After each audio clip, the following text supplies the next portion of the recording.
بسم اللہ الرحمن الرحیم۔ ادھر امیر یمن کے بادشاہ بنے اور ادھر حشام بن عقلمند شام کا بادشاہ بنا۔ یعنی اب تو وہ وقت قریب آ رہا تھا جب خواب کے سچے ہونے کے دن تھے اور اب بدر جمر کی تعبیر خواب کی صداقت کی آزمائش کا وقت تھا۔ حشام کو دنیا فتح کرنے کا جنون تھا۔ وہ اپنے ملک سے نکلا اور مدائن کی طرف روانہ ہوا۔ راستے میں جو شہر یا گاؤں آتا اس کو لوٹ کر تباہ و برباد کر دیتا۔ جب نوشیروان کو خبر ہوئی تو بدر جمر کو بلایا اور مشورہ طلب کیا کہ اب کیا کیا جائے۔ بدر جمر نے کہا یہ 40 دن آپ پر بہت بھاری ہیں۔ یہی وہ دن ہے جب حشام بن عقلمند آپ کے ملک پر قابض ہو جائے گا۔ اسی لیے اس کا بہتر حل یہ ہے کہ آپ شکار کے بہانے ملک سے چلے جائیں۔ اس طرح آپ کی عزت رہ جائے گی، ورنہ بڑی جگ ہنسائی ہوگی کہ نوشیروان ایک ادنا بادشاہ سے ہار گیا۔ نوشیروان بدر جمر کے اس مشورے سے خوش ہوا اور اشرفیل نامی پہلوان کو 50,000 سواروں کے ساتھ قلعہ میں چھوڑ کر خود جنگل کی طرف روانہ ہو۔ ادھر 10-12 دن بعد حشام 40,000 سواروں سمیت مدائن میں داخل ہوا اور ڈنکۂ جنگ بجوایا۔ لڑائی شروع ہوئی تو اشرفیل نے چلا کر کہا، ارے کمبخت، یہ کیا تیرے دل میں سمائی ہے؟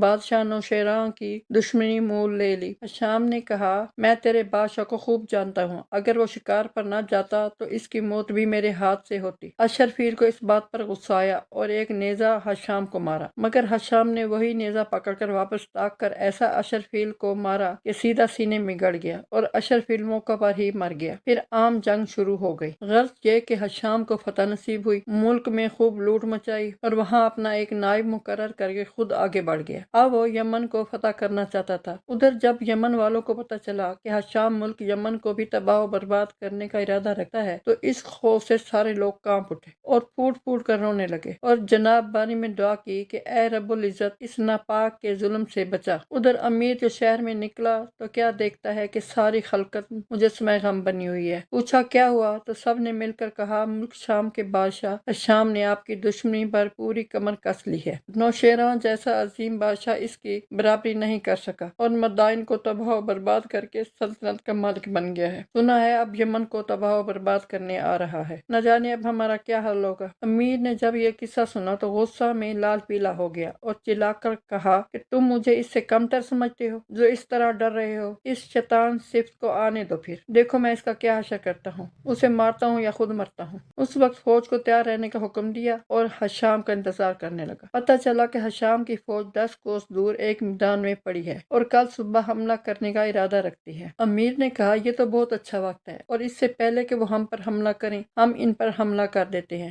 یہ کہہ کر امیر اپنی فوج کے ساتھ آگے بڑھے اور صبح ہونے سے پہلے پہلے حشام کی فوج پر بلائے ناگہانی کی طرح جا پڑی۔ حشامی فوج گھبرائے اور ادھر ادھر بھاگنے لگے۔ صبح ہونے تک امیر کی فوج نے حشام کی فوج کے 10,000 سپاہیوں کو مار دیا۔ جب فوج گھبرا کر بھاگنے لگی تو حشام کو بھی ہوش آئی، مسلح ہو کر ہاتھی پر سوار ہوا اور اس شان و شوکت سے میدان سے نکلا، سب کے رونگٹے کھڑے ہو گئے۔ وہ میدان جنگ میں آ کر زور سے چلایا کہ موت کی آرزو جس کو ہے وہ میرے سامنے آئے۔ یہ سنا تو امیر میدان میں اتر آئے اور چلا کر کہا، اے شیطان صفت انسان، یہ جھوٹ بازی چھوڑ اور اگر کچھ قوت بازو رکھتا ہے تو میدان میں آ کر زور آزمائی دکھا تاکہ تیری شجاعت کا پتہ چلے۔ یہ بات سنی تو حشام کو غصہ آیا اور پوری قوت سے نیزہ امیر پر چلایا۔ امیر نے اس نیزے کو کمال فن سے اپنے نیزے کی نوک پر روکا اور اس کا نیزہ ٹوٹ گیا۔ ادھر سے امیر نے بھی نیزہ چلایا، غرض کے دونوں میں خوب نیزہ بازی ہوئی۔ جب کوئی نتیجہ نہ نکلا تو حشام کو غصہ آیا اور کہا کہ ہم ایسے ہو گئے ہیں کہ عرب زیادہ ہم سے بڑھتا جا رہا ہے۔ یہ کہہ کر نیزہ پھینکا اور تلوار اٹھا کر امیر کے قریب آیا اور تلوار کا زبردست وار کیا۔ امیر نے نیزہ پھینک کر وار کو ڈھال پر روکا اور دوسرے ہاتھ سے تلوار کا بھرپور وار حشام پر کیا۔ حشام نے بھی وار کو ڈھال پر روکا، مگر امیر نے اس قوت سے وار کیا تھا کہ حشام کی ڈھال کٹی اور تلوار سیدھی اس کے سر پر جا لگی۔ سر کے 2 ٹکڑے ہوئے۔ اس وقت امیر کے ہاتھ کی صفائی دیکھ کر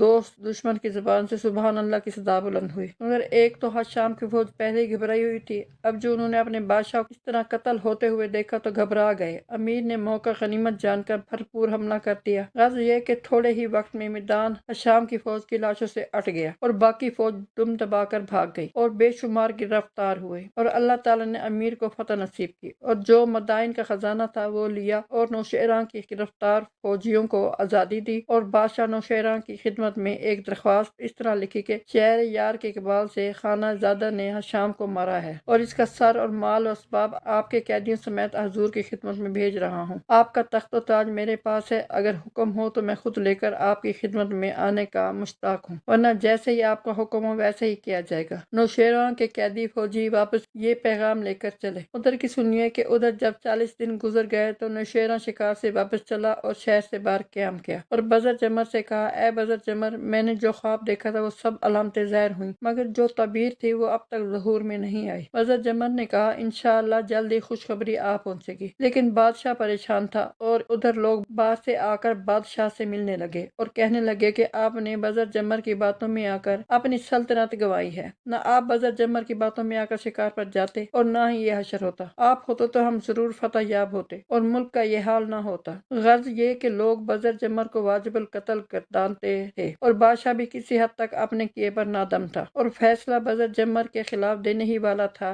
کہ دور سے خاک اڑتی ہوئی نظر آئی اور گھوڑوں کی ٹاپوں کی آواز سنائی دی اور سب سے آگے ایک سفید پوش سوار تھا۔ اس نے قریب آ کر بادشاہ کو یہ خوشخبری سنائی کہ امیر نے ہشام بن عقل مند کو مارا اور اس کی فوج کو شکست دی اور جن کو ہشام گرفتار کر کے لے گیا تھا واپس بھیجے ہیں اور آپ کو یہ خط دیا ہے۔ بادشاہ نے فوراً خط پڑھا اور سجدہ شکر بجا لایا اور امیر کو دعائیں دی اور فوراً بخت کو جو بادشاہ کا وزیر تھا بلایا اور ایک نامہ یوں لکھوایا کہ جو کچھ تم نے کیا ہے ہمیں نہایت پسند آیا۔ نمک خواران اور جان نثاروں کا یہی فرض ہے۔ تم نے مجھ پر جو احسان کیا ہے، تاج و تخت جو تمہارے پاس ہے لے آؤ، کیونکہ تمہاری ملاقات کا اشتیاق بہت ہے، اس لیے جلدی چلے آؤ۔ بادشاہ نے یہ خط لکھوا کر نیچے مہر لگوائی اور بخت کو دیا اور بہت سے تحفے تحائف بھی بخت کے حوالے کیے کہ یہ تحفے تحائف ہماری طرف سے امیر کو پیش کرنا۔ اب سنیے کہ بخت امیر کی اس شان و شوکت سے بڑا جلتا تھا اور چاہتا تھا کہ کسی طرح بادشاہ کی نظر میں امیر کی عزت گر جائے، تو اس نے گھر جا کر بادشاہ کا فرمان چھپا دیا اور ایک کاغذ پر بادشاہ کی طرف سے لکھا کہ میرا ارادہ تھا کہ تمہاری ساری قوم کو تمہارے ساتھ ہی قتل کروں، اب تم نے ایسا کام کیا ہے جس کی خاطر تمہارا قتل کرنے کا ارادہ ترک کرتا ہوں، اب میرا تاج و تخت کسی کے ہاتھ واپس بھیج دے۔ یہ تحریر لکھ کر بادشاہ کی جیلی مہر لگائی اور امیر کی طرف روانہ ہو گیا۔ امیر کو نوشیروان کے وزیر کے آنے کی اطلاع ہوئی تو خود شہر سے باہر استقبال کے لیے پہنچ گیا۔ بخت نے وہ جیلی خط امیر کو دیا۔ امیر نے خط کو پڑھا تو بہت غصہ آیا، مگر غصہ کو پی گیا اور سوچا کہ شاید بادشاہ کو کسی نے غلط خبر دی ہے، مگر امرو کو نوشیروان کی اس حرکت پر بڑا غصہ آیا۔ جب شام کو دسترخوان بچھا اور بخت اور اس کے ساتھی کھانا کھانے بیٹھے تو امرو خوان لے آیا اور سامنے رکھ دیے۔ جب بخت نے ان خوانوں سے کپڑا ہٹایا تو کیا دیکھتا ہے کہ ایک میں ہری ہری گھاس ہے اور دوسرے میں مردے کی ہڈیاں۔ بخت اور اس کے ساتھی امرو کی اس حرکت پر تل ملا اٹھے مگر خاموش رہے۔ جب دوسرا دن آیا تو بخت اور اس کے ساتھیوں نے جانے کی اجازت مانگی تو امرو نے کہا، ہمارے بادشاہ نے کچھ تحفے دیے ہیں، وہ بھی لیتے جائیں۔ یہ کہہ کر ایک گدھے اور ایک کتے کی کھال اٹھا لایا اور بخت کو پیش کی۔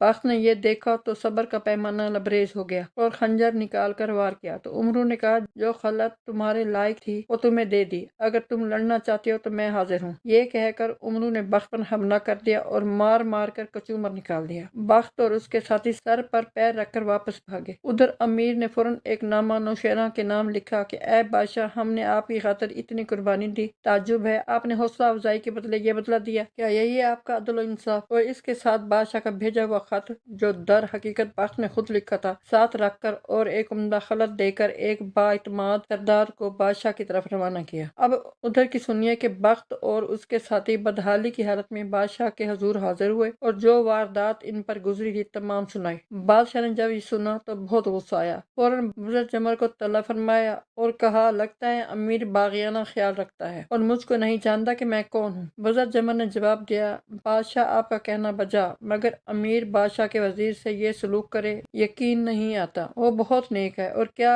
حیثیت رکھتا ہے کہ آپ حضور کی بے ادبی کرے۔ یہ باتیں ابھی ہو رہی تھی کہ امیر کا بھیجا ہوا سردار بادشاہ کے محل میں داخل ہوا اور آداب شاہی بجا لایا اور خلعت اور جیلی نامہ بادشاہ کے روبرو پیش کیا۔ بادشاہ اصل سبب جان کر بہت برہم ہوا، فوراً بخت کو بلایا اور بہت برا بھلا کہا، 3 ماہ تک دربار میں آنے کی پابندی لگا دی اور کچھ ہزار درہم جرمانہ کیا اور عہدے سے علیحدہ کیا۔ مگر بزر جمر نے سفارش کی تو بادشاہ نے قصور معاف کیا اور امیر کے نام ایک معذرت نامہ تحریر کیا اور ایک با اعتماد شخص کو دیا اور ساتھ ساتھ ایک خلعت نایاب امیر کے واسطے اور ایک خلعت امرو کے لیے بھیجا۔ وہ شخص خلعت لے کر چلا گیا۔ جب شہر پہنچا تو اس کی ملاقات امرو سے ہو گئی۔ اس شخص نے امرو کو سلام کیا اور کہا کہ بادشاہ نے آپ کے واسطے خلعت بھیجی ہے۔ امرو خلعت پا کر بہت خوش ہوا اور امیر کے پاس گیا اور اس طرح گویا ہوا کہ نوشیروان نے مجھے بڑا آدمی جانا اور میرے لیے خلعت بھیجی ہے اور مجھے دربار میں بلایا ہے اور اپنا مشیر خاص بنایا آیا ہے، 5,000 درہم ماہانہ وظیفہ مقرر کیا ہے۔ امیر نے جو یہ سنا تو رو دیا اور کہا کہ اے عمرو،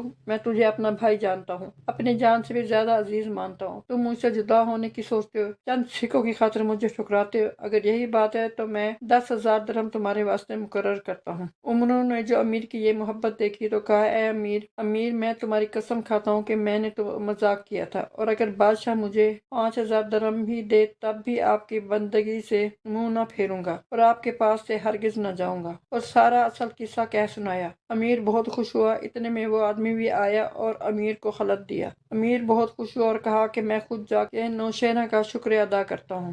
غرض یہ کہ امیر بیمار 10,000 سپاہیوں کے نوشیرہ کی طرف چلے، جب ایک جنگل کے قریب پہنچے تو ایک آدمی ادھر جا رہا تھا۔ اس نے امیر کو اس راستے سے مدائن جانے سے منع کیا اور کہا کہ راستے میں بہت سے درندے رہتے ہیں اور ایک شیر تو بہت خونخوار ہے۔ امیر مسکرایا اور کہا بہت خوب، بہت عرصے سے زور آزمائی نہیں کی، اب تو ہم اسی راستے سے جائیں گے اور پروردگار کی مدد سے اس جنگل کو موذی درندوں سے نجات دلائیں گے۔ غرض یہ کہ سب جنگل میں داخل ہوئے، اتنے سپاہیوں کو دیکھ کر جانور ڈر کے بھاگنے لگے۔ راستے میں بہت سے جانور سپاہیوں نے مارے، مگر عمرو ڈر ڈر کے قدم اٹھاتا تھا، امیر کے ساتھ ساتھ آگے بڑھتا جاتا تھا۔ عمرو نے تمام عمر کبھی شیر نہیں دیکھا تھا۔ اچانک جو اس نے ادھر ادھر نظر گھمائی تو ایک چھوٹی سی پہاڑی پر شیر کو کھڑے پایا۔ جو ہی نظر شیر پر پڑی تو چیخ مار کر ایک درخت پر چڑھ گیا اور کہا امیر آپ بھی اس درخت پر آ جائیں ورنہ شیر مار کھائے گا۔ امیر ہنسنے لگا اور کہا واہ یار، دیوانہ ہوا ہے کہ میں شیر کو مارنے کو آیا ہوں یا شیر سے ڈر کے بھاگ جانے کو آیا ہوں۔ یہ کہہ کر امیر گھوڑے سے اتر کر خود ہی شیر کی طرف بڑھے۔ امیر قریب گئے تو دیکھا وہ شیر کم کوئی آسمانی بلا ہے، اتنا بڑا شیر کبھی امیر نے نہیں دیکھا تھا۔ اسے دیکھ کر امیر نے خدا کو یاد کیا اور شیر نے آدمی کو دیکھ کر جس لگائی کہ امیر کا سر دانتوں میں دبائے، مگر امیر دیکھ کر جھٹ بیٹھ گیا اور شیر کا وار خالی گیا۔